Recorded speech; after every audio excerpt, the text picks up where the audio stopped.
라디오 독서실 한국인이 사랑하는 우리 문학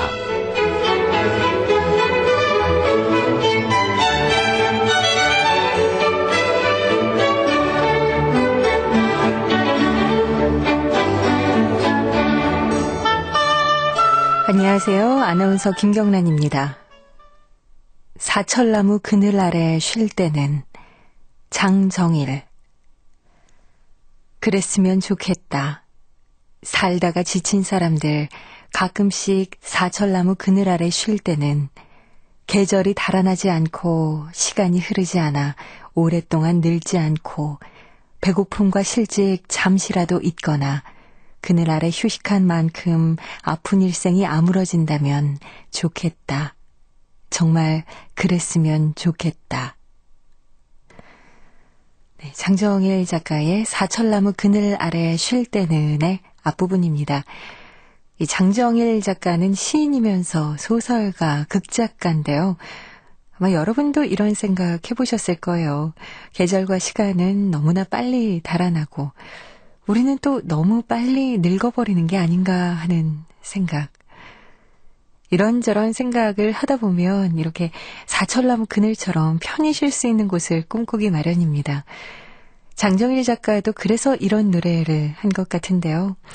라디오 독서실과 함께하는 이 시간이 여러분에게 편히 쉴 수 있는 시간이 됐으면 좋겠습니다. 이 시인의 마음처럼 정말 그랬으면 좋겠네요.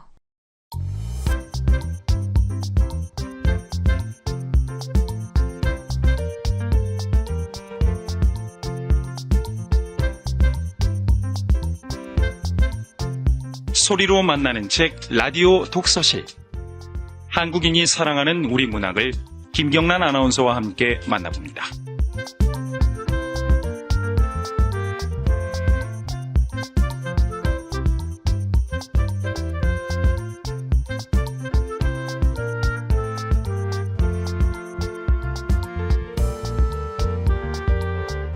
KBS 라디오 독서실에서 시대별로 문학 속 사랑 이야기를 소개해드리고 있죠. 지난 시간에는 7080 세대들의 사랑 이야기를 소개해드렸다면 오늘은 90년대와 2000년대 초반의 사랑입니다. 저희가 선정한 작품은 전경린 작가의 바다엔 젖은 가방들이 떠다닌다입니다. 이 전경린 작가는 1995년 동아일보 신춘문예에 중편소설 사막의 달이 당선돼 문단에 데뷔했습니다. KBS 라디오 독서실 한국인이 사랑하는 우리 문학 전경린의 바다엔 젖은 가방들이 떠다닌다입니다.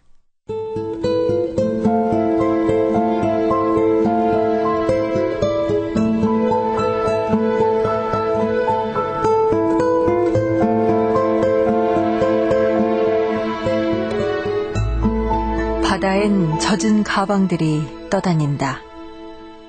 전경린.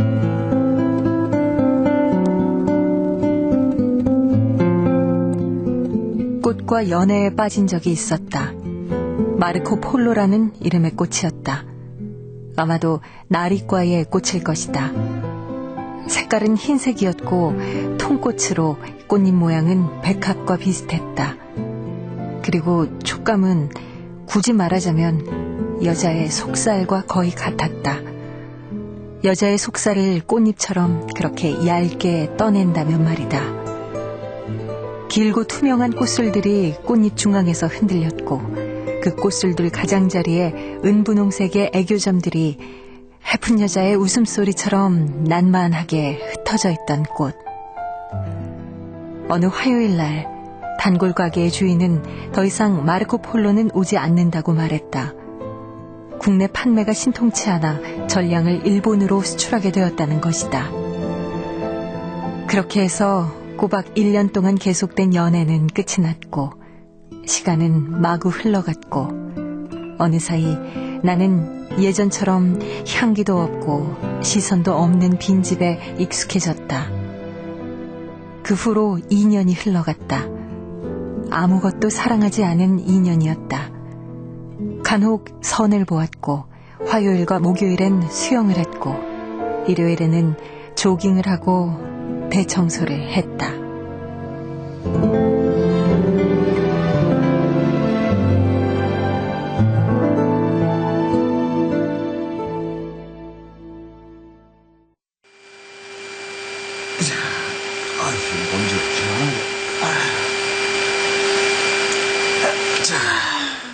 이만하면 먼지는 다 사라졌을 테고. 지금부터는 걸레질을 해야지.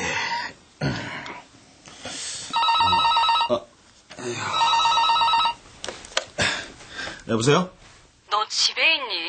아이, 그럼 집에 있지 어디 있어요? 너는 일요일인데 놀러도 좀 가고 그러지, 청승맞게. 아, 누나, 왜요? 결혼 못한 노총각 동생 일요일에 뭐 하나 전화했다, 왜? 아이, 나 지금 청소 중이니까 이따 통화해요. 아유, 잔소리 듣기 싫다 이거지. 너 다음 주 금요일 저녁에 시간 좀 내. 아, 왜? 왜긴? 39살 노총각한테 시간 내라는 건 선보라는 것밖에 더 있겠냐? 아이고. 매형 아는 사람 친구 처젠데 은행에 다니는 여자랜다. 네.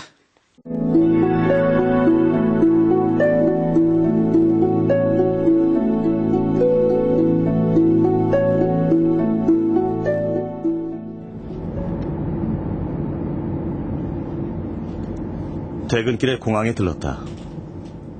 나의 오늘 밤 계획은 집에서 저녁을 먹고 축구 경기를 보는 것이었는데 공항에서 일하는 여자에게서 전화가 왔다.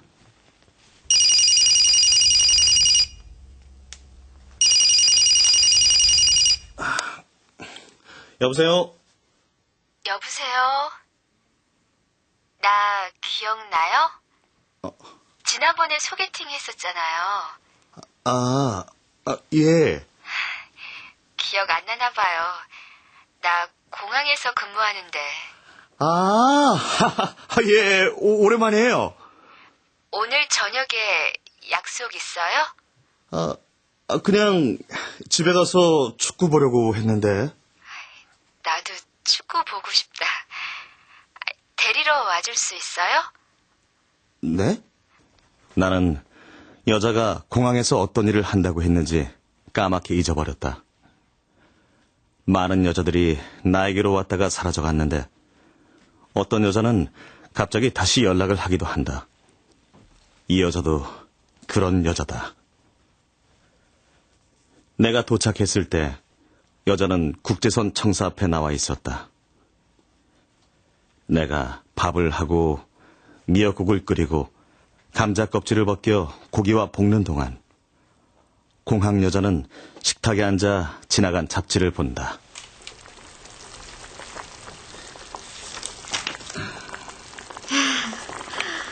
겨울바다다.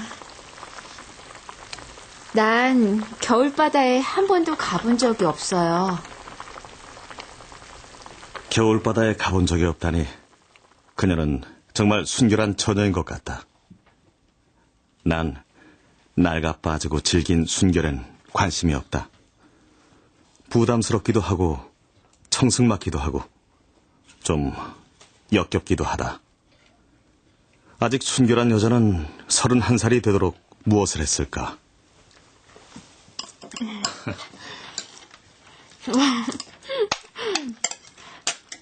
좀 요리를 이렇게 잘하세요? 다 맛있어요. 많이 먹어요. 그런데 사람들은 왜 겨울바다에 가죠? 가방을 버리려고 가죠. 가방을요? 일반적으로 2, 3년마다 한 번꼴로는 갈 거려. 그게 아니면 2, 30년에 한 번꼴인가? 어쨌든 살다 보면 버려야 할 가방이란 게 생기기 마련이거든요. 그런가? 여자는 약간 심각한 표정으로 고개를 갸우뚱했다. 역시 코드가 맞지 않는 여자다.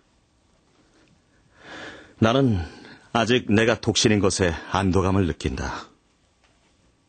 나는 축구 경기가 끝나자마자 서둘러 여자를 집까지 태워다 준다.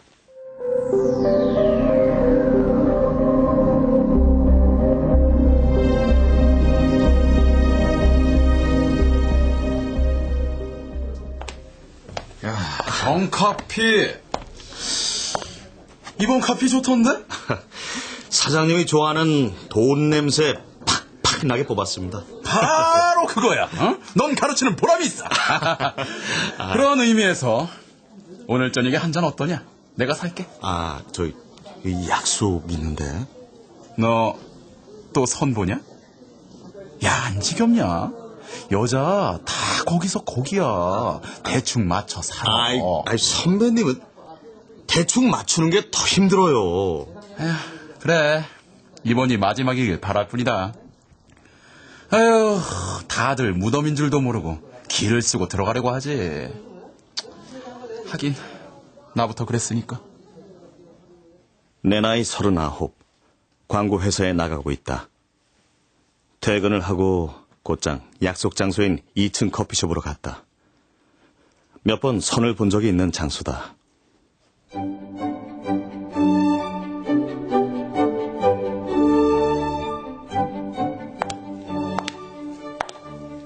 오호, 저기 창가에 앉아있는 저 여자군. 피부는 가무스름하고 체구가 조그만하네. 얼굴빛은 약간 추워 보이고 고개를 숙이고 있는 자세가 뭔가 숨기는 게 있는 듯 비밀스럽게 보여. 은행 전산과에 6년 동안 다니고 있고 나이는 30살. 이름은 화련이랬지? 첫인상은 별로. 안녕하세요. 화련 씨? 네. 안녕하세요. 광고 일을 하신다고요? 재미있으세요? 목소리가 낮고 까끌거려 위벽을 훑는 듯 자극적이야. 광고 일 재미있냐고요? 예. 뭐 요즘은 싼 게 가장 좋은 카피죠. 기교를 부릴 게 없으니 전만큼 재미는 없어요. 하지만 재미없는 카피의 묘미를 느끼는 중이죠. 할만해요. 은행에서 전산 일을 하신다고 들었습니다. 그 일은 지루하지 않나요? 네, 지루해요. 이 여자 눈빛은 언뜻 퇴폐적인 느낌까지 주는데. 담배 한 대 태워도 되겠습니까? 네, 그러세요. 네.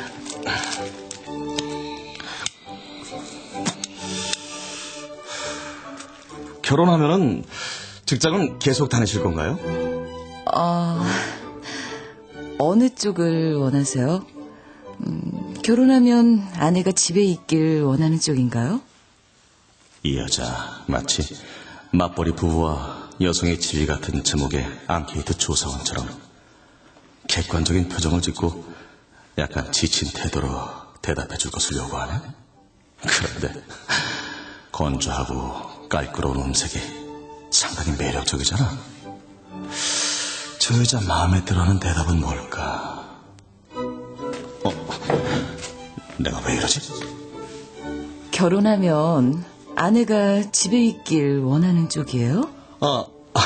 아닙니다. 적어도 당분간은요.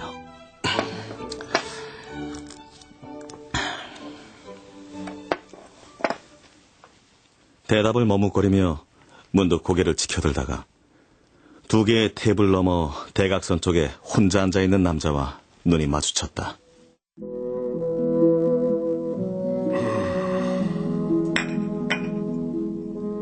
저 남자는 뭐야? 약간 곱슬머리에 역삼각형 얼굴, 쌍꺼풀 없는 좁다란 눈에다 얇은 입술은 마치 언제든지 표정을 바꿀 만반의 준비가 돼 있는 것 같잖아. 그래, 저 얼굴의 표정은 정확하게 3분의 1씩 나눠져 있구만. 전형적인 중간 간부의 야비한 자신감과 이유 없는 대담성과 구질구질한 변명의 표정.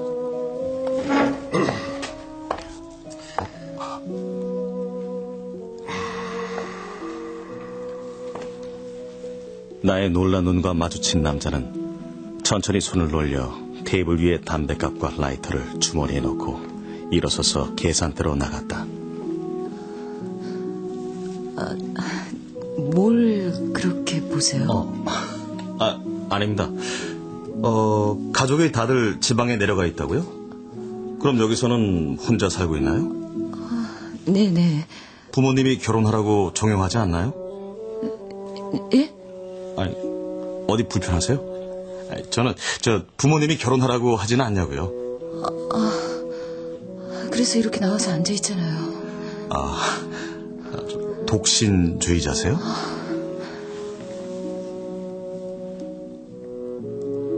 왜 대답을 안 하지? 그리고 조금 전부터 왜 저렇게 불편해 보여?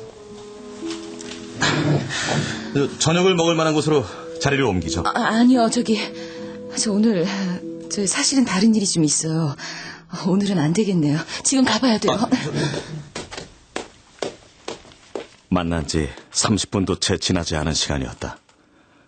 나는 영문을 알 수 없는 얼굴로 거리에 우두커니 서 있었다.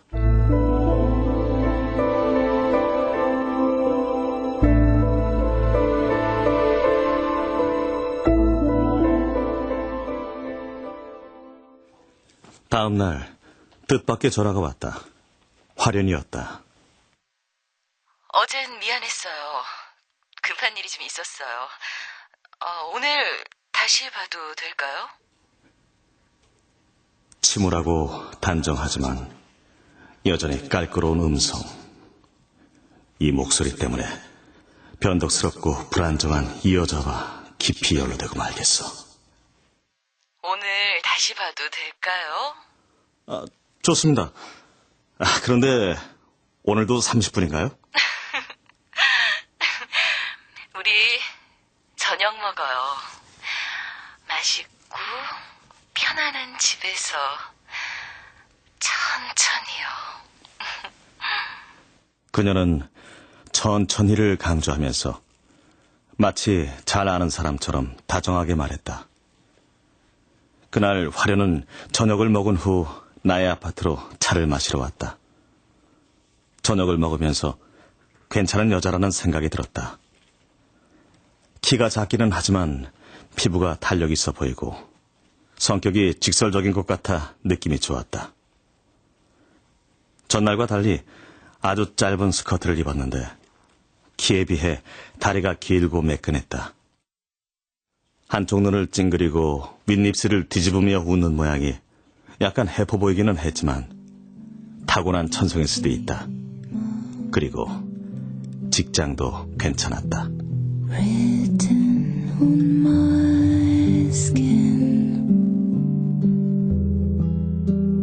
close to my heart.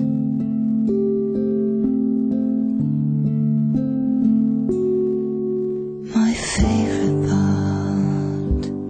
한적한 뒷거리가 내려다 보이는 베란다 창밖에는 가을비가 내리기 시작했고 나는 갱스부르의 CD를 선택했다. 담배 연기가 자욱하게 밴 편안하고 퇴폐적이고 감각적이고 허무한 음악 속에서 우리는 당연한 것처럼 섹스를 시작했다. 놀라운 섹스였다. This old dazzled scar.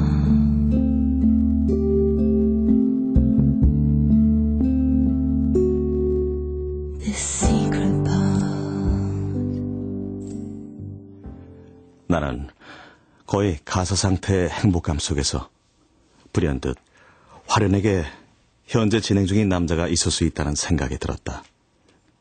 그렇지 않고는 그런 기교와 자연스러움과 민감한 포용력을 갖기란 불가능한 일이다.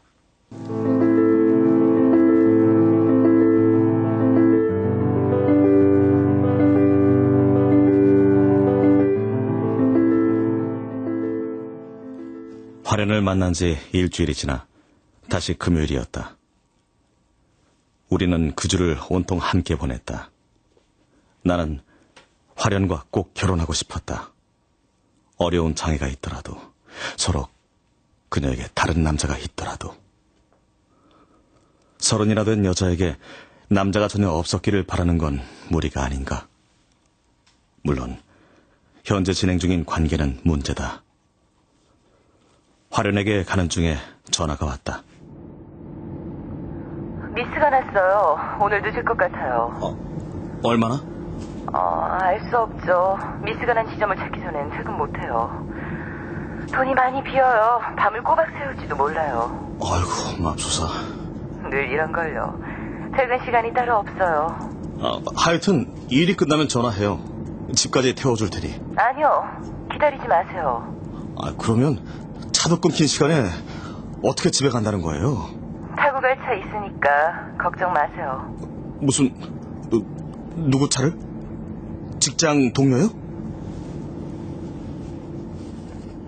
나도 모르게 허둥대고 있었다. 함께 일하는 전산실 동료는 몇 명이나 될까? 셋일 수도 있고 넷일 수도 있지만 단 둘뿐일 수도 있다. 내가 지금 은행 앞으로 갈게요. 저녁은 먹어야 할 거 아니에요. 안 돼요. 이미 배달시켰어요. 나갈 틈이 없다니까요. 대체 누구 차를 타고 갈 건데요? 부장님 차예요. 우린 카풀 동료죠. 우리 동네는 교통이 워낙 불편해서. 부장님 집은 우리 집하고 같은 방향이거든요. 그래서 출퇴근을 함께해요. 부장? 저기 짜증내서 미안해요. 전화 끊을게요. 화려는 냉정하게 전화를 끊어버렸다.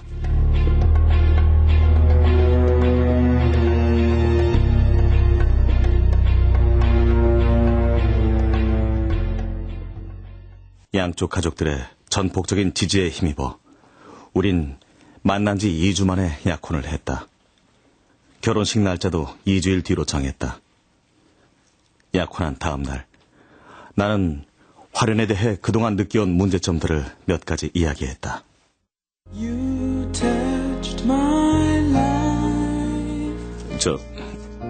화련 씨, 카풀 그거 이제 하지 말아요.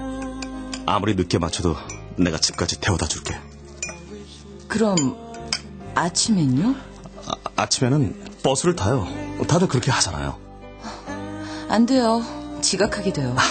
그럼 조금만 더 일찍 나오면 되잖아요. 아니요, 못해요.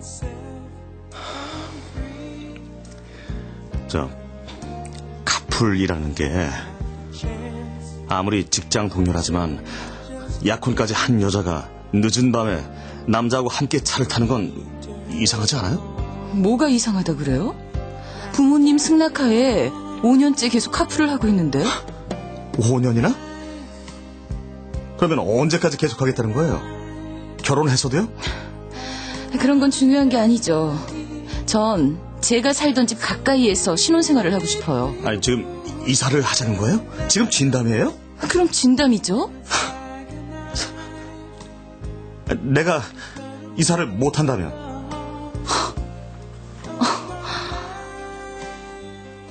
화련은 대답하지 않고 창가로 고개를 돌렸다. 금세라도 그동안의 진행을 무산시키고 난 모르는 사이로 돌아가겠다는 듯한 묘한 결의와 비밀스러운 오만이 엿보이는 무례한 얼굴이었다. 문득 카풀제를 한다는 부장이란 작자가 의심스러워졌다. 5년 동안이나 함께했다니. 설마 결혼한 뒤에도 부장이란 사람 차를 타고 출퇴근을 하겠다는 말은 아니겠지? 왜? 안 돼요?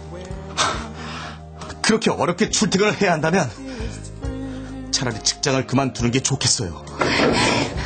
왜 이렇게 간섭이 심해요? 그건 내 일이에요. 자리에서 벌떡 일어선 건 그녀였다. 나는 길거리에서 화가 나서 걷고 있는 화련을 붙잡아 간신히 집으로 데리고 갔다.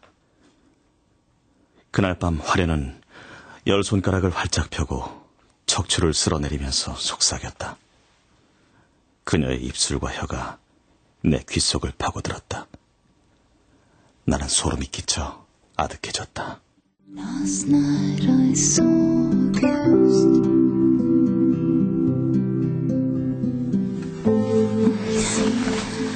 삶이 갑자기 많이 변하는 게 싫어서 그래요. 이해할 수 있잖아요.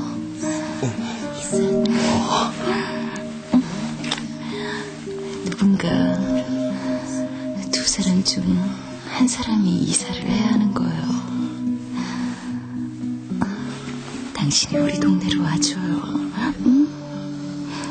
이사할 수 있죠?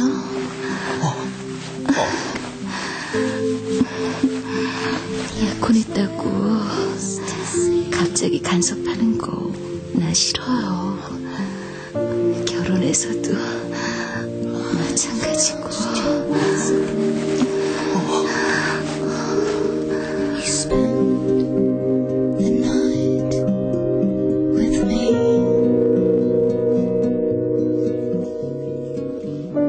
새처럼 몸속에 따스한 공기주머니가 부풀어 오르는 것 같은 봄도 가을도 여름도 겨울도 없는 풍경 위에 떠있는 기분. 세상에서 그보다 더 아름다운 때는 없을 것이다. 나는 그 시간을 위해 여자를 그리워하고 여자에게 호소하고 여자에게 달려든다. 그리고 결혼이란 그 아름다운 풍경에 약속이어야 한다고 생각한다. 갱스브루와 필립 모리스 그리고 화련. 내 생은 완벽해지고 있는 것 같았다. 난 무엇보다 화련이 섹스를 잘하는 점이 좋았다.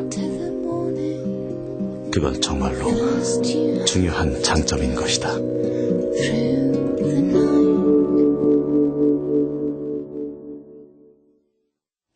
그날도 화련은 자정이 넘은 시간에 집에 가야 한다고 옷을 입었다.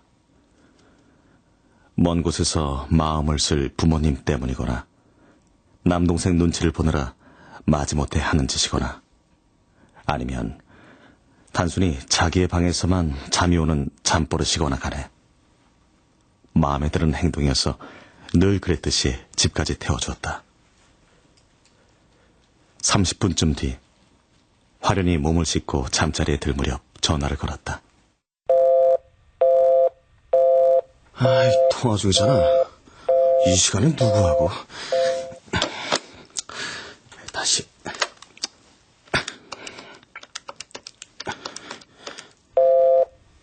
아이, 계속 통화 중이네.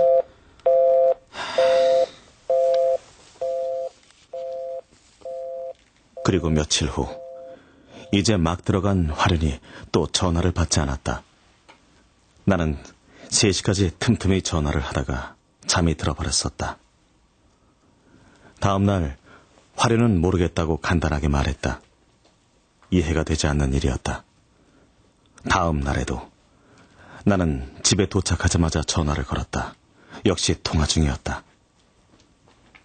이상한 생각이 들었다. 샤워를 하고 다시 전화를 했을 때 2번 벨이 울리자 곧장 화련이 수화기를 들었다. 잠이 안 와요?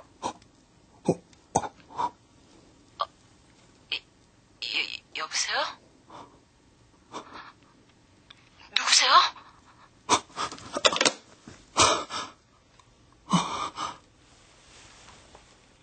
나는 전화를 끊어버렸다. 왜 그랬는지 논리적으로 설명할 수는 없다. 왠지 가슴이 뛰었고 전화를 끊어야만 할 것 같았다. 분명한 건 비음이 섞인 그 명랑한 음성이 섬뜩하도록 낯설었다는 것이다.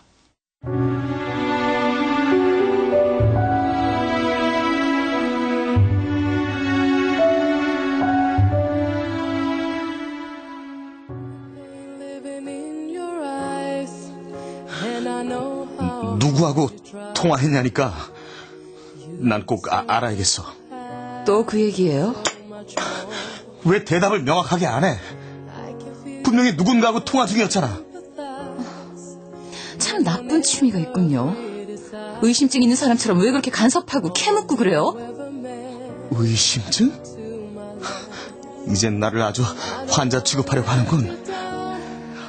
아니, 한밤중에 누구하고 통화했는지 대답만 해주면 되잖아. 내가 왜 대답을 해야 되는데요? 나 말하고 싶지 않아요. 혹시 지금 사귀고 있는 사람 있어? 이런 식으로 나오면 곤란해요. 곤란해? 뭐가? 날 감시하려는 사람하고는 결혼 못해요. 오늘은 이만 가볼게요.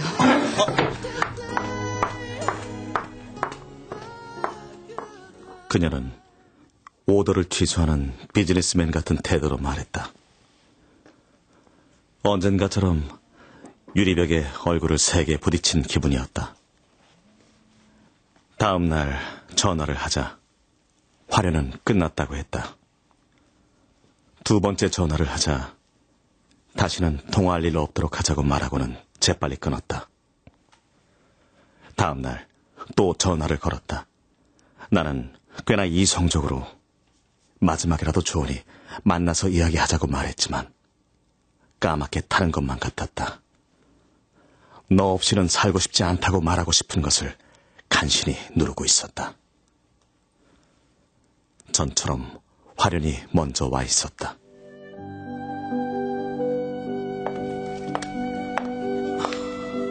왔어요?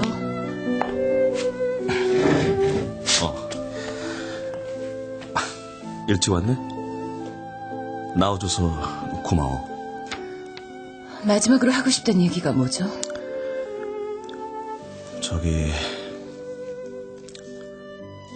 미안해. 그동안 내가 너무 무례하게 굴었지? 벌써 가을이 다 지났어. 시간 가는 줄도 몰랐거든. 이렇게 몰두하기도 참 오랜만이야. 그동안 사실 화련 씨를 믿지 못했어. 그건 지금 이 순간에도 마찬가지야. 저 바빠요. 그렇지만 화련 씨를 사랑해. 무슨 사정이 있는지 알고 싶어.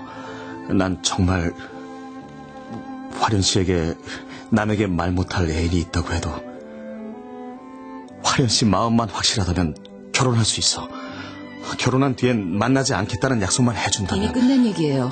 이유가 뭐야? 왜 결혼할 수 없다는 거야? 대답 좀 해봐, 제발. 여태껏 나하고 장난한 거야? 최소한 뭐라고? 대답은 해야 할 거 아니야. 아시잖아요. 뭘 알아? 내가 뭘 안다는 거야?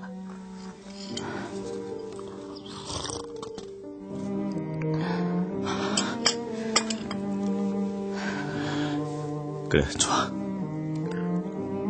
이것만 대답해줘. 화련 씨, 사귀는 사람 있어? 화련의 얼굴이 크게 한 번 흔들렸다. 눈동자는 마치 내 등 뒤에 어떤 글자들을 읽고 있는 것처럼 순간적으로 헤매었다. 뒷꼭지가 이상했다. 나는 칼집을 등 뒤에 맨 무서처럼 휙 뒤돌아보았다. 남자가 혼자 앉아 있었다. 약간 곱슬머리, 감색 양복, 자그마한 체구. 그 순간 남자의 긴 촉수와 나의 촉수가 어둠 속에서 잠시 엉킨 것처럼 오싹한 전율이 일었다. 난 말할 이유 없어요. 그만 가봐야겠네요. 앉아! 왜 이래요? 묻고 싶은 건 나야. 너희들 왜 이러는 거야? 넌 왜 나를 만나고 다니는 거야? 저 남자 부장이라는 작자지. 무슨 상관이에요? 너희들 오래된 관계지. 목적이 뭐야? 대체 뭐냐고? 몰라요. 나 갈래요.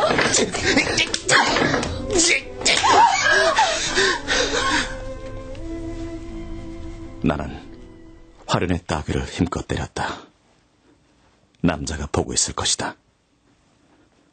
나는 화련을 일으켜 세워 한 번 더 따귀를 때렸다. 놀란 남자가 주춤주춤 다가오고 있었다. 약간 곱슬머리에 역삼각형 얼굴, 흘겨보는 듯한 가느다란 눈, 푸른색 양복을 입은 남자. 둘이 만날 때면 늘 혼자 앉아 있었던 남자. 은행 여직원의 상사, 그녀의 정부.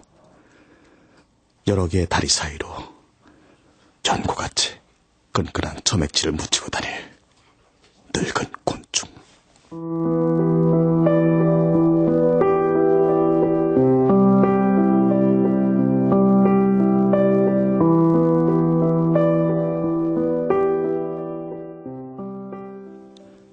겨울 동안 나는 폐광처럼 공허했다. 수영도 하지 않았고 조깅도 하지 않았으며 청소도 요리도 하지 않았다. 나는 자다가도 벌떡 일어나 화련과 내가 몇 번 만났는지 숫자를 셌다. 겨울이 끝날 무렵 나를 흔들면 굳어버린 건조 커피가 담긴 병처럼 딸깍딸깍 소리가 날 것 같았다. 가방을 버리러 가야 할 때가 된 것이다. 어느 날 공항 여자가 전화를 했다. 저 아직 결혼하지 않았나요? 왜요? 그냥요. 겨울 동안 우르르 결혼들을 하니까요. 그쪽도 아직 결혼하지 않았으면 다가오는 일요일에 우리 겨울바다에 갈까요? 아직 겨울이 끝나지 않았나요? 아직은요. 지금쯤 가면 바다엔 온통 젖은 가방들이 떠다니겠죠.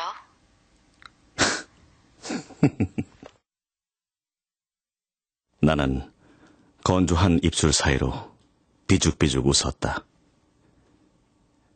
그 사이 공항 여자가 조금 잘한 것 같았다.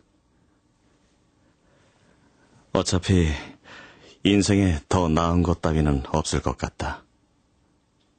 우린 단지 더 모르는 것에 끌릴 뿐이다. 그리고 모르는 것이 없어질수록 삶의 열정도 사라져간다.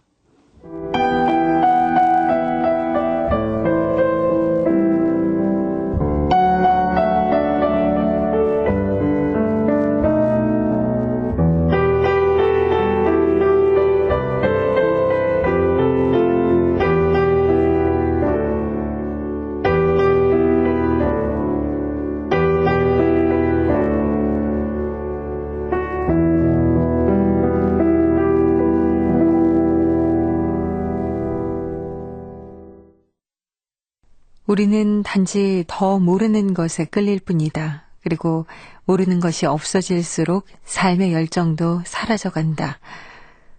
전경린 작가의 바다엔 젖은 가방들이 떠다닌다. 함께 하셨습니다. 90년대의 사랑 이야기 어떻게 들으셨는지요?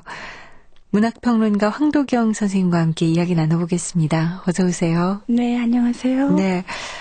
자, 저는 이 소설 들으면서 우리 흔히 얘기하잖아요. 나쁜 남자, 뭐 나쁜 여자 네. 이런 단어가 떠올랐는데 선생님은 어떠셨어요? 글쎄 나쁜 여자, 나쁜 남자라기보다는 저는 조금 글쎄 이상한 남녀일 수는 있겠다 네. 그런 생각은 했어요. 그런데 그것도 좀 생각을 좀 해보면 뭐 특별히 그렇게 이상한 사람도 아니다.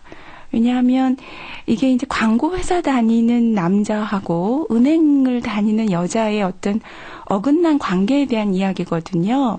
그리고 그 두 사람이 사실은 뭐 우리랑 별 다를 게 없어 보이는 그런 일상을 살아가고 있고 결혼하라고 재촉해서 선자리에도 나가고 뭐 그런 사람들이에요. 그래서 그런데 이제 그 사람들의 좀 그 내면에 감춰져 있는 욕망이랄까 이제 그런 것에 초점이 맞춰지다 보니까 조금 그 이상한 면이 많이 부각이 되는 것 같기는 하지만 그 소설이라는 게 원래 그 우리 안에 있는 좀 이상하고 나쁜 면에 초점이 많이 맞추죠.